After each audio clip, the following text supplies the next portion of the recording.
我还阻止你不要再提我查身世的事情，当时你还不理解是为什么。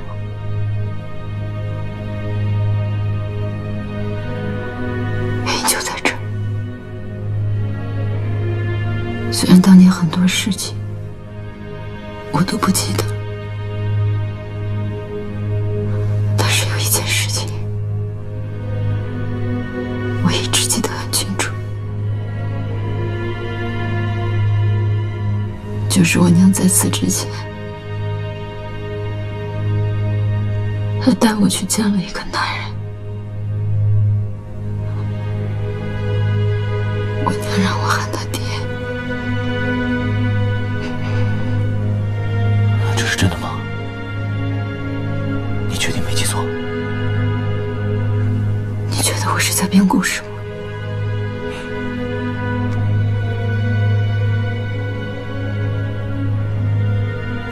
是真，别难过了。你说不想说，我就不提了。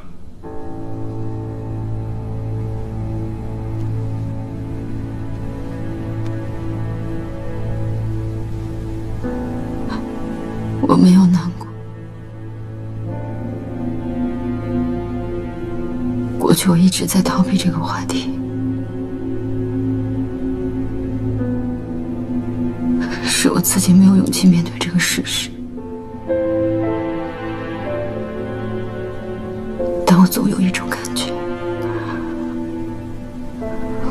我娘的死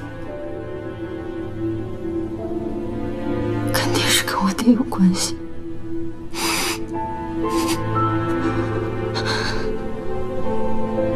我知道是要面对的。真的是你亲爹干的吗？我也希望不是他，但是我娘总不会认错自己的丈夫吧？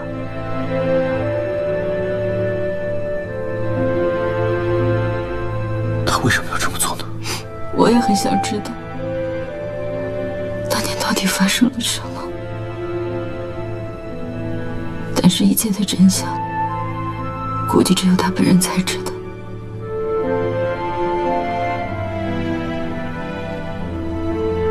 这么多年过去了，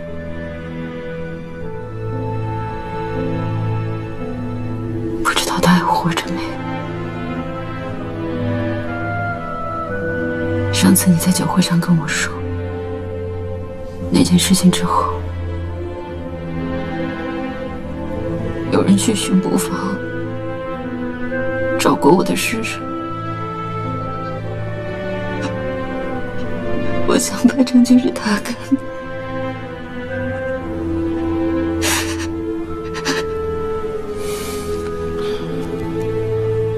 别想了，不确定的事情就不要去想了。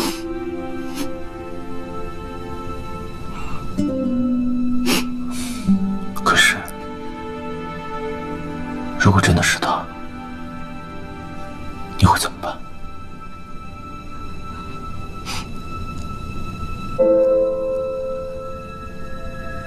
如果我娘真的是他杀的，我一定不会放过他。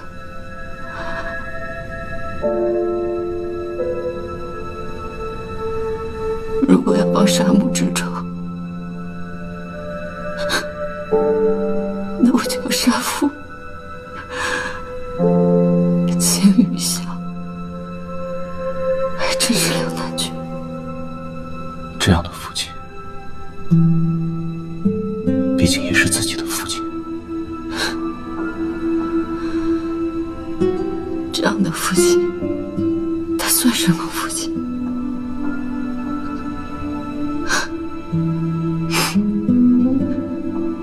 以前我觉得你有荣定坤这样的父亲已经够可怜了，可是现在想一想，荣定坤跟我的亲爹比，已经是个很不错的父亲了。即便他丧尽天良，坏事做尽，可他还不至于下狠手，杀了自己的亲生儿女。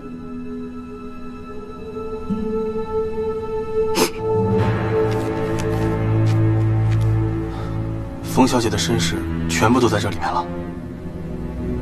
你先说说吧。冯小姐和她的母亲当年只赶了1天路，白天出发，晚上到达。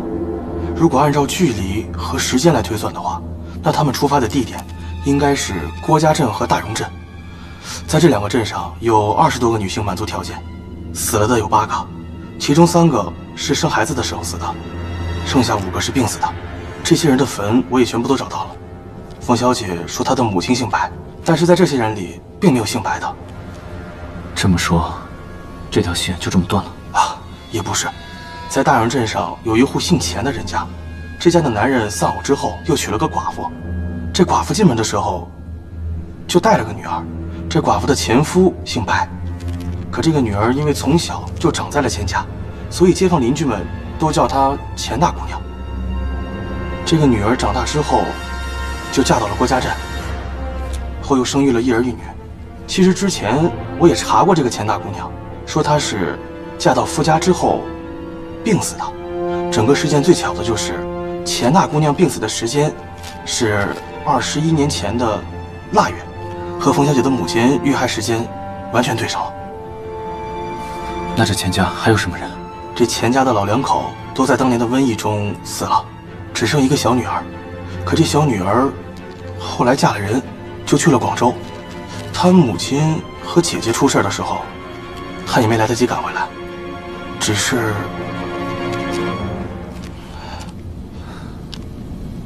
接着说下去。只是，这钱二姑娘她说，她姐姐嫁的是郭家镇的荣家。她还翻出张照片，说照片上的人就是她的姐姐和姐夫。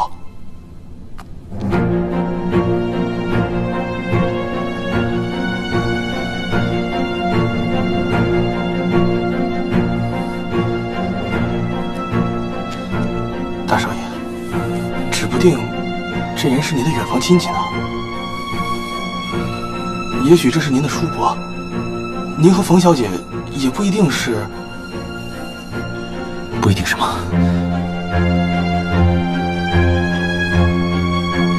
我问你话呢。不一定什么？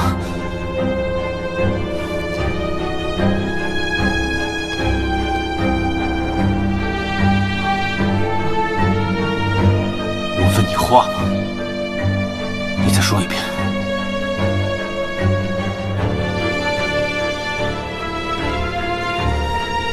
什么？不一定是亲姐弟。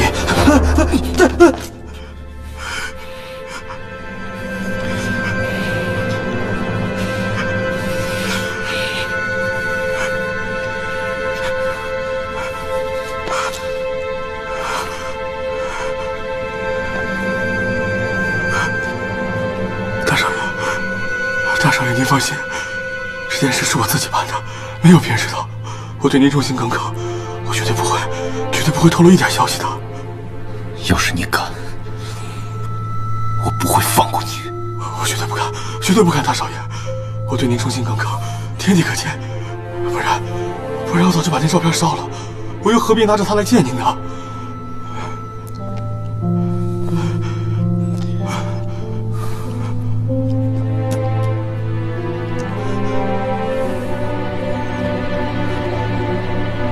你敢独自带着这秘密过来找我，算你有种。大少爷，要是没有您，我的儿子早就是尸体一具了。我这人知恩图报，您救了我儿子，我绝对对您鞠躬尽瘁，鞠躬尽瘁。你知道的，我赌不起。你要敢泄露半点风声，想想你还在医院里的儿子。大少爷的话我记住了，记住了。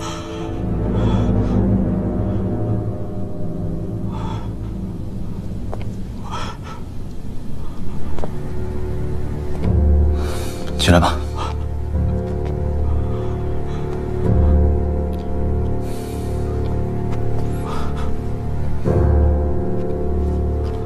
把那个给你照片的前世带到上海来，我要亲自问话。好的，大少爷。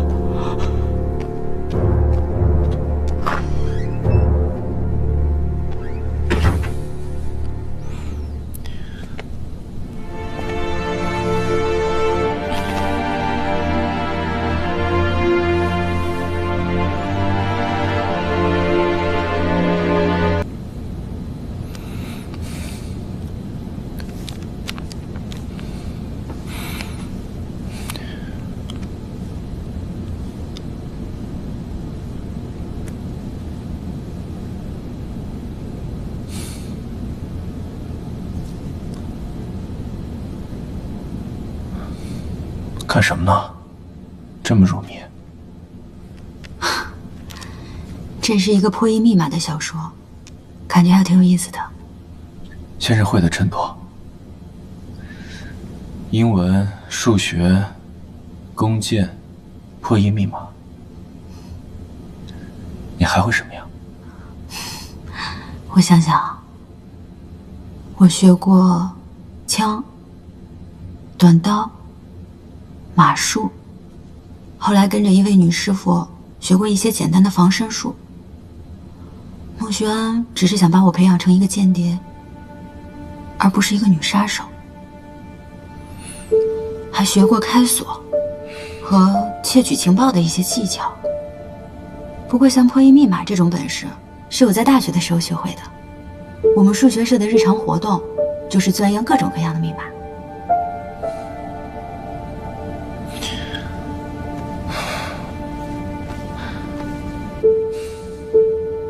孟学安，他教你这么多，他还对我灌输了很多他自己的观点。但是你知道的，我这个人对事物都有很多自己的看法，并不把他的话当回事。你绝对是一个让孟学安特别头疼的手下。孟学安这个人，最喜欢别人对他100%的顺服和忠诚，但我偏偏喜欢对他阳奉阴违、自作主张。我们闹翻的那天，我把他骂了个狗血喷头，他忍着没把我掐死，已经算是他最好的涵养了。他不会轻易伤害你的，他只是喜欢征服的感觉，他只想毁灭荣家。我觉得他喜欢你。他喜欢我？嗯。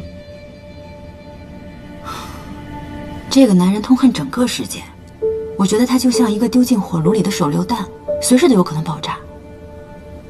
他连自己都不喜欢，更不可能喜欢上任何人的。他跟我讲过，他说我很像年少时候的他，大概是移情作用，才会让他对我手下留情吧。你不懂男人。算了，不提他了。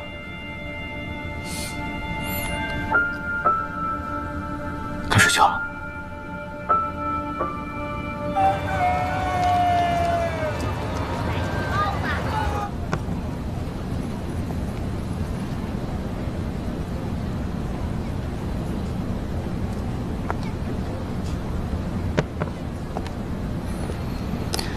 先生喜欢什么画？老板，这幅画多少钱？2元1尺。先生，你喜欢齐先生的画？是我爹喜欢，刚刚不是给我娘买了一个镯子吗？我想着给我爹买个礼物吧。老板，把这3幅画都给我包起来。哎，好嘞。等一下，没带那么多钱。没事，都包起来。好嘞。不用找了，谢谢老板。这些画就当做是我送给你的暖心宅的礼物吧。那我爹要问我哪来这么多钱啊？就说是好朋友送的。晚上想吃什么？还去昨天那家吧，我觉得挺好吃的。好。阿尚，冯小姐，阿尚，真的是你？那你们先聊。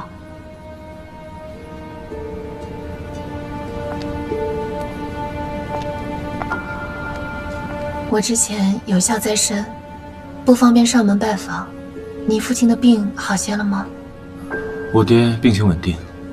你怎么来北平了？我跟父亲正好来北平办点事，没想到就碰到你了。杜小姐的事，我替你感到很难过。她不懂你的好，是她的损失。你会遇到一个好女孩的。阿尚，回上海之后，你要是心情不好，想找人聊聊天，随时来找我。你家也在办白事呢，我也不方便去打搅。大哥去世之后，父亲一直郁郁寡欢。我这次来，就是想给他找一些字画、古董，稍等啊，哄他开开心，但又不太懂行。你能帮我参考一下吗？我爹比较懂行，其实我也不懂，抱歉。也是，这次正好在北平碰上了，要不晚上一起吃个饭吧？正好我已经有约了，不好意思啊。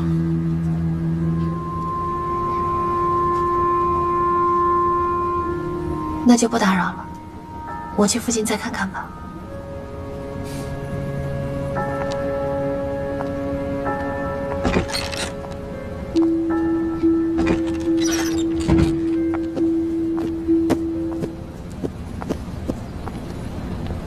你和他还真是有缘啊。都装完了？嗯，时候不早了，我们早点回去吧。好。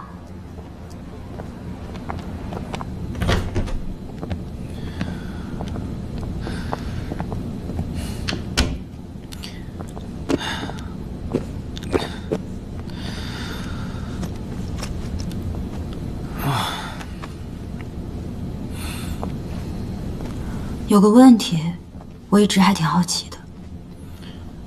按理说，你跟桥本诗织算是少年情侣，应该没有什么仇恨吧？可是为什么你一开始跟他重逢的时候，好像就不是很开心？到了现在，甚至越来越厌恶他了。我还在想，你什么时候会问我呢？一直都挺好奇的。我也觉得他挺虚伪做作的，但是你都说了，他是一个虚伪做作的人，那我为什么不能厌恶一个虚伪做作的女人呢？你们之间到底发生过什么呀？其实也没什么，是我太蠢了。当时一心以为他真心喜欢我，没想到人家精明得很，一边吊着我，一边还勾搭着当地的富家子弟。要不是我偷偷去给他送什么惊喜，听到他和他妈妈的对话，不然我现在还蒙在鼓里呢。你问我为什么这么讨厌他？他找我爹谈合作，可不仅仅是带着金麒麟嫁妆给我，他让我爹弄死桥本大少，这样他就可以扶持他弟弟继承家业。没想到穆宣安来了这么一出，吓死了桥本大少，倒是碎了他的心愿。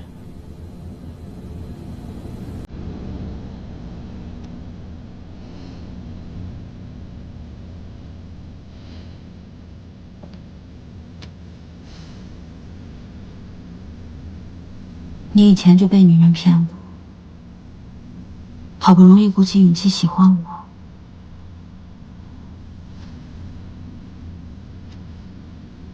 可我却又骗了你。你怎么能跟他相提并论呢？你喜欢我，就算你不承认，我也知道。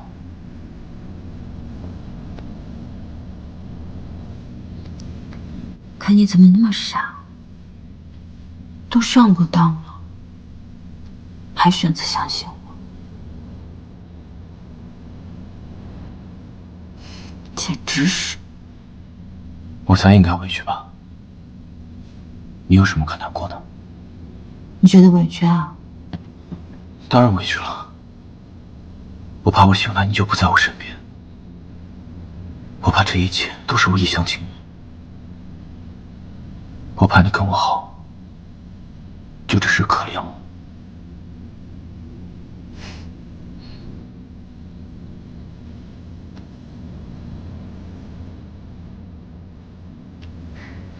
见过有这么可怜人的吗？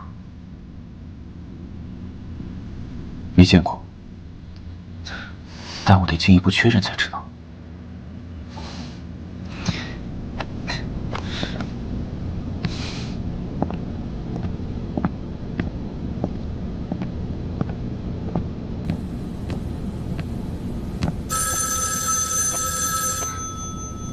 电话。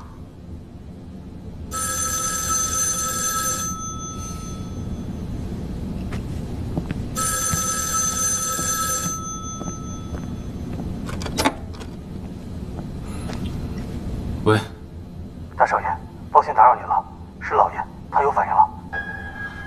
什么时候的事？大概20多分钟之前。不过老爷只是支吾了几声，就又昏迷过去了。医生说，这就代表老爷已经度过了危险期了，醒来只是时间问题。大少爷，您需要回来吗？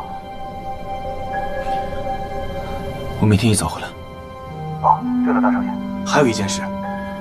上次您让我查冯先生多年前的那个案子，现在我查出了点东西。什么东西？这个事情很复杂，在电话里说不清楚。要不等您回来，我再详细跟您说。那好，等我回来找你。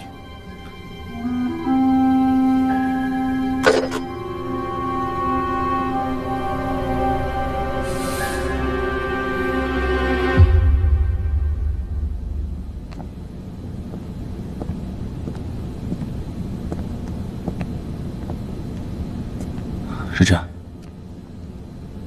我明天一早回上海处理点事情，很快回来。去吧。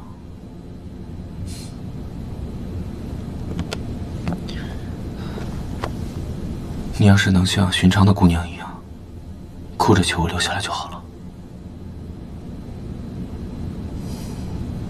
你都离开上海好几天了，你要再不回去的话，我都以为你们荣家要破产了。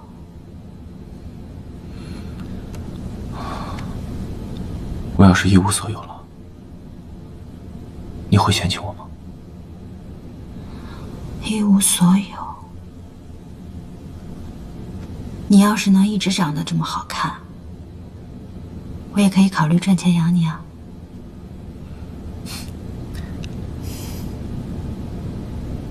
我过2天就回来。